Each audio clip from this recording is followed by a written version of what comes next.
Yeah, I came a long way. Let's talk about it.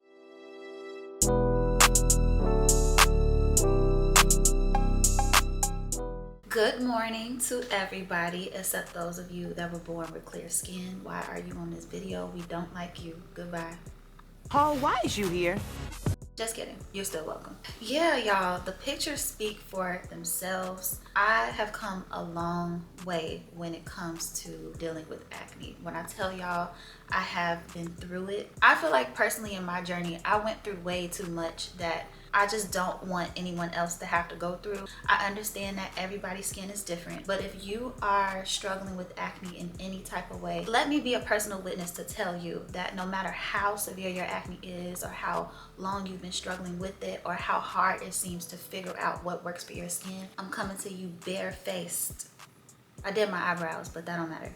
I'm coming to you barefaced with a true testimony that there is something out there for your skin. So in today's video, I just want to share my journey on how I cleared up hormonal acne, how I cleared up fungal acne, how I cleared up skin discoloration and any acne scars that were left from the acne. And I know that something in my journey can help somebody else out there. Before I get into that, I know you see that big red subscribe button at the bottom of your screen. Go ahead and click it. It's not gonna hurt. If anything, it'll make your life better.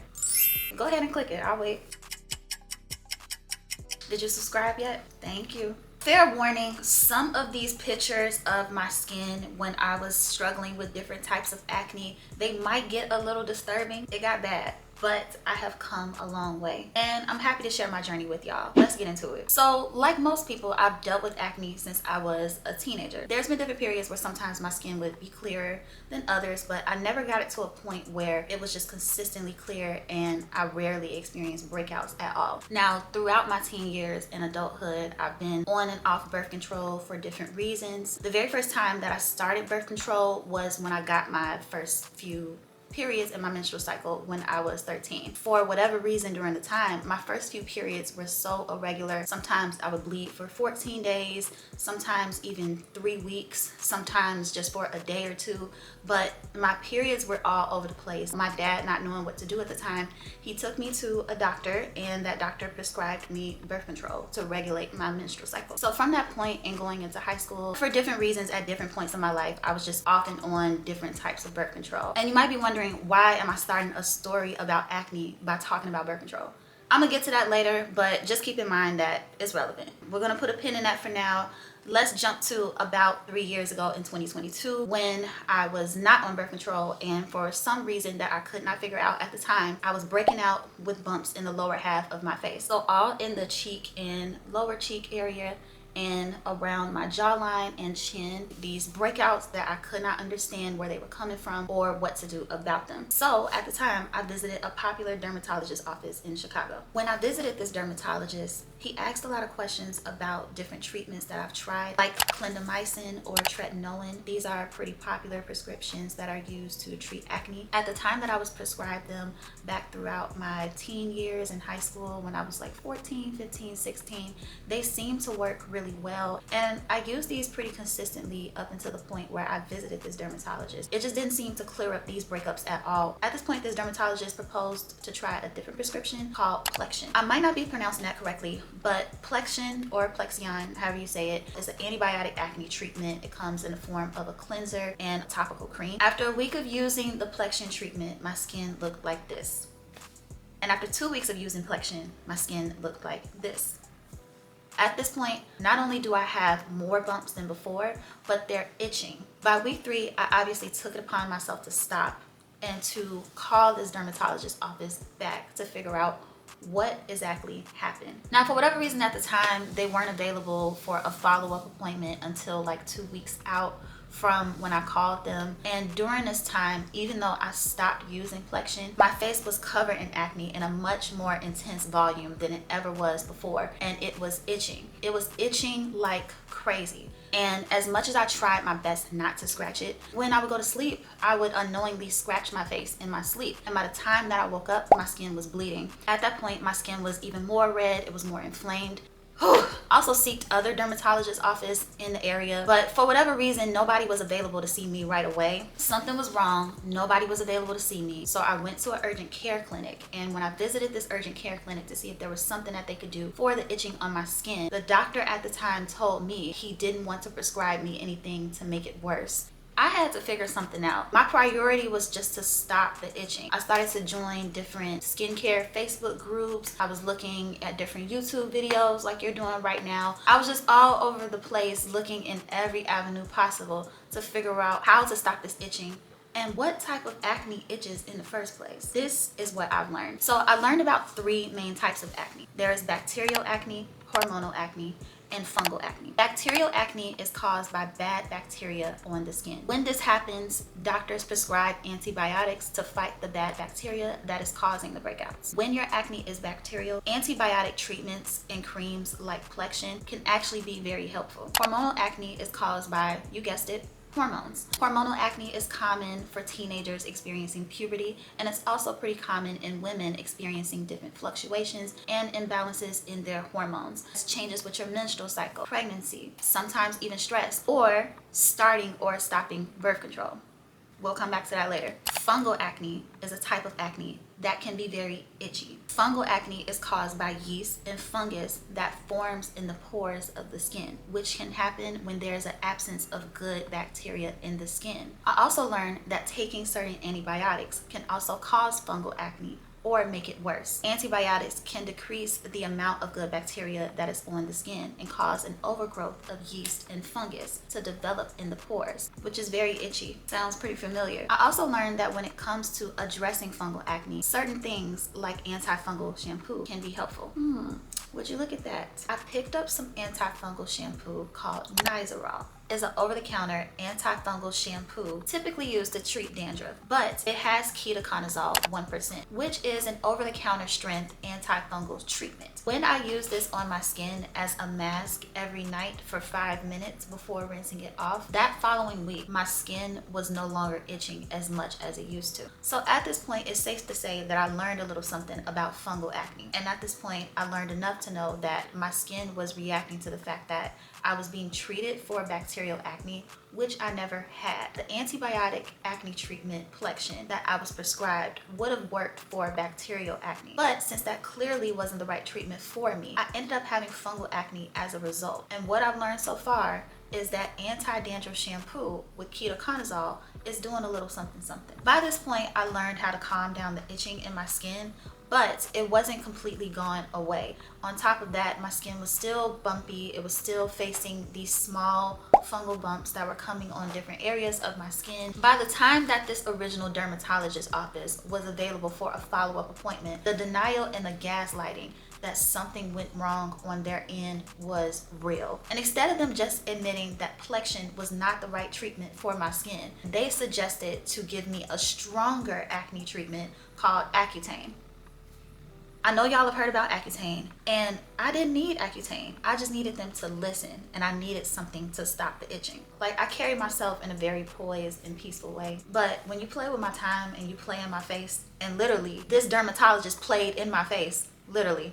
While I won't say everything I said, you know, because I want to keep my monetization on this channel, pretty much the conversation in that frustrating and annoying appointment was, y'all f***ed up, and you got me f***ed up. Literally, my skin is f***ed up, and while I don't know everything, 2 + 2 is 4. I didn't have fungal acne before coming here. I started to have it once y'all prescribed me this antibiotic. If you want to try something stronger so bad, how about give me a stronger version of the antifungal shampoo that I could pick up over the counter? So long story short, I walked out of that doctor's office with a prescription for ketoconazole 2%. After 2 months of using ketoconazole 2% shampoo as a mask on my face for 5 minutes every day and night before washing my face, my skin went from this in November of 2022 to this in January of 2023. The itching was gone. The bumps were gone. The fungal acne was gone. Do with that information what you will. But at this point, once I cleared up the fungal acne, as you can see, I still had other problems to address within my skin. Hyperpigmentation. These are the dark spots that form on your skin once the bumps have gone down. At this point, I was also in other skincare groups and social media groups where different women of different skin tones, complexions, and skin types were talking about the different things that worked for their skin. And one thing that I kept seeing when it came to clearing up dark spots and clearing up hyperpigmentation, no matter their skin tone, no matter their race, no matter their acne type, I kept seeing the word niacinamide. With that information, I picked up these two products. First one is a Peter Thomas Roth niacinamide discoloration treatment and Good Molecules discoloration correction serum. After using both of these products as instructed on the package, my skin went from this to this. Using both of these products for me cleared up my dark spots and discoloration and acne scars tremendously. It was almost hard to tell that I even had a trace of acne at this point. Now, remember I told y'all to put a pin in that topic about hormonal acne? Let's come back to that. Now, in the middle of all the chaos and confusion of figuring out how to clear up the fungal acne that I dealt with after visiting the dermatologist, mind you, that was not the original reason why I visited the dermatologist in the first place. The original issue that I had was my skin breaking out in the lower half of my face, around my cheek, jawline, and sometimes a little bit underneath my neck. And at the time that I figured out that hormonal acne is caused by different factors that can affect your hormones, like starting or stopping birth control, I looked back and reflected on a few pictures when my skin looked the most clear, and I realized those were the times where I was on some type of hormonal birth control. I took the information and figured out that the original problem that I had was hormonal acne. I went back to my primary care doctor at the time, who put me on a hormonal form of birth control called the NuvaRing. At this time, while I was on the NuvaRing, starting around January 2023, I noticed that I didn't experience those breakouts in the lower half of my face anymore. But while on the NuvaRing, I did experience multiple mini strokes and a large stroke on the left side of my brain, which caused partial blindness in the right field of vision in both of my eyes that I still experience today. I talk more about this traumatic experience in another video of mine called 29 Lessons, and I'd love for you to go check that out. With that being said, while I did notice that the NuvaRing seemed to be addressing hormonal acne that I was dealing with at the time, I will not be advising you to take birth control to address your acne. We ain't gotta go through all of that. You don't have to go through all of that. I didn't have to go through all of that. But I'm grateful to have healed and recovered as much as I did. And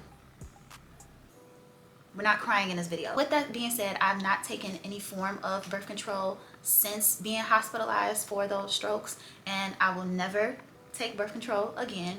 But as you can see, I have figured out some things to avoid hormonal acne as much as I can. So like I said, I don't know everything, but I learned a little something. The first is this cleanser, the Neutrogena Ultra Gentle Daily Cleanser. And I use a facial brush to exfoliate and make sure that the cleanser can get into my skin. So I use this every day when waking up and every night before going to bed. And I also like to follow up with these Elvira glycolic acid pads. These pads just work really well with exfoliating my skin and keeping my pores clear. And they also help with evening the skin texture and skin tone. Another thing that I put into my skincare routine is chlorophyll. Something about liquid chlorophyll has my skin glowing. Now there's different forms and different types of liquid chlorophyll. Some people like to use liquid chlorophyll drops. I like to take the Nature's Way liquid chlorophyll capsules. Maybe when I'm on my menstrual cycle, or every now and then I still get breakouts in different areas of my face. But liquid chlorophyll for me has been the truth with keeping my skin clear and also reducing bloating. I know this video is about skincare,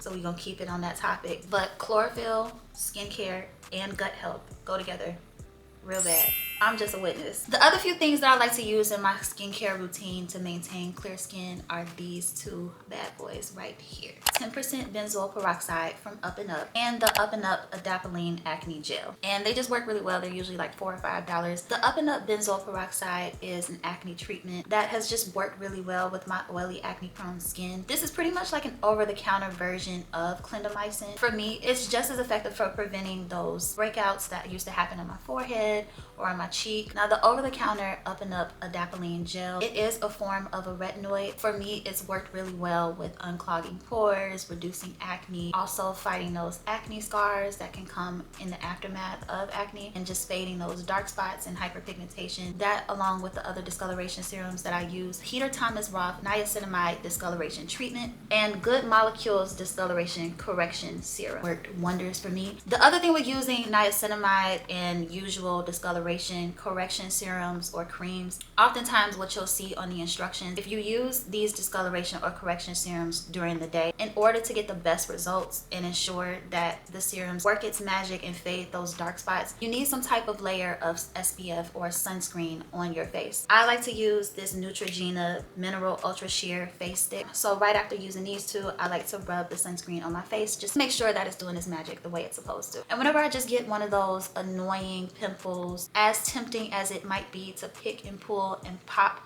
your own pimples, causing the acne scarring that pops up right after. So to avoid doing that and to reduce any of those stubborn pimples that might pop up here and there, I came across this Kelp Blemish Stick by CL. I just like to lightly roll it on anywhere where I might have like a small little bump or breakout on my face. This just shrinks the pimples and it stops that temptation from wanting to pick and poke at them. Last but not least, after applying all of these different products and serums to prevent and fight acne, the one thing that you will need is a moisturizer. This one is one of my favorites, the Glow Recipe Watermelon Dew Drops. These drops just leave my skin feeling so smooth and it just smells so good. Honorable mention for moisturizer is Palmer's Cocoa Butter. Also leaves my skin feeling like butter.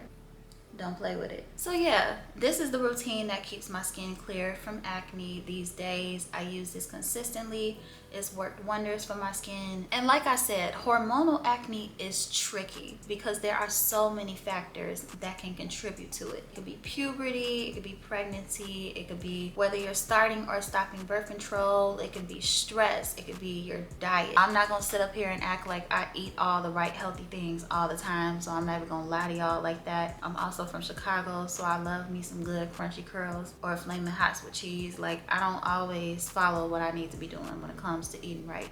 So I'm not gonna lie to y'all in this video, but diet is a big factor in skincare as well. And skincare is not a one size fits all, but hopefully something in my journey and something in my skincare routine can help you figure out the different things that might work well for your skin, depending on what type of acne that you're dealing with. At the end of the day, figuring out what works best for your skin will take some trial and error. I know how discouraging it can be to be fighting with acne, but hopefully listening to my journey can just prevent you from going through some of the crazy things that I went through. Crazy medication reactions, strokes, blood clots. I don't look like what I've been through, but trust me, I've been through it. At the end of the day, learn your skin type, learn your acne type, join some skincare groups, ask for recommendations, seek a professional, but don't be afraid to use your voice and advocate for your health when you feel like something is going wrong. But at the end of the day, when it comes to struggling with acne, there is something out there that works for you, and I hope that you can find it and figure out whatever that is. And I hope something in this video truly can help you. If you have any questions, feel free to drop them in my comments. Go ahead and ask away. If you have any crazy stories in your skincare journey of your own, if you have found any products that might have worked for you, go ahead and share those as well. If you like this video, go ahead and give it a thumbs up. Don't forget to click that subscribe button. Thank you so much for watching, and I will see y'all in my next video.